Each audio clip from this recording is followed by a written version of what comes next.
Hello. In this tutorial, I'll introduce you to the concept of data templates, which are used extensively in DesignBuilder. I'll also show you a selection of the templates available, how to manage template data, and finally, how to load templates to model data. The full library of available templates can be found here on DesignBuilder's opening. You can access the full tutorial from DesignBuilder's website here. This page contains our extensive range of free tutorials, including an introduction to the software and more details on DesignBuilder's key capabilities and workflows.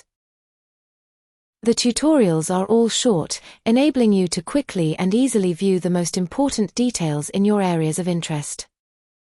They provide an excellent guide for anyone wanting to evaluate DesignBuilder.